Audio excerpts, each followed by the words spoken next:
Merhaba, ben Nur Sultan Taganova ve biz Türkmenistanlı aktivistler, insan haklarını savunan aktivistler bugün Cumhurbaşkanı Sayın Recep Tayyip Erdoğan'a, İçişleri Bakanı Sayın Ali Yerlikaya'ya ve e, yerli Türk insan hakları savunucularına ve haber kanallarına seslenmek istiyoruz.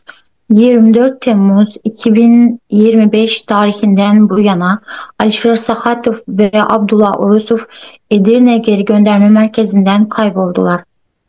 Onlar 28 Nisan tarihinde evlerinden sivil polisler tarafından alındılar ve 3 ay suçsuz yere geri gönderme merkezinde kaldılar.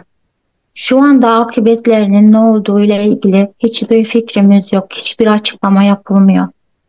Defalarca avukatı Edirne Geri Gönderme Merkezi'ne gitmesine rağmen e, e, maalesef ki ne dosyaya ulaşabiliyor, ne yetkili biriyle muhatap olabiliyor, ne akıbetlerinin ne olduğu ile ilgili bir bilgi alamıyor. Biz yaklaşık 11 gündür bir açıklama yapmanızı bekliyoruz. Eğer onları Türkmenistan'a gönderirseniz ya da kaçırıldıysa onları bekleyen zulüm, ölüm ve haksız yere hapis. O yüzden sesimizi duymanızı istiyoruz. Onlar sadece ve sadece anayasal haklarımızı savundular. İnsan haklarını savundular. Ayşer Sahatov'un 4 çocuğu ve eşi Türkiye'de. Onlar da günlerdir Ayşer'den gelecek olan habere sizin yapacağınız herhangi bir açıklamayı bekleyerek sesini duyurmaya çalışıyor. Lütfen sesimizi duyun. Arkadaşlarımızın nerede olduğunu bilmeye hakkımız var. Akıbetlerinin ne olduğunu bilmeye hakkımız var. Yıl olmuş 2025.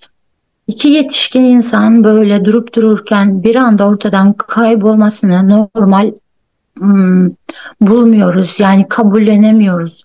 Türkiye bir hukuk devleti ve arkadaşlarımızın akıbetiyle ilgili herhangi bir bilgiye ihtiyacımız var.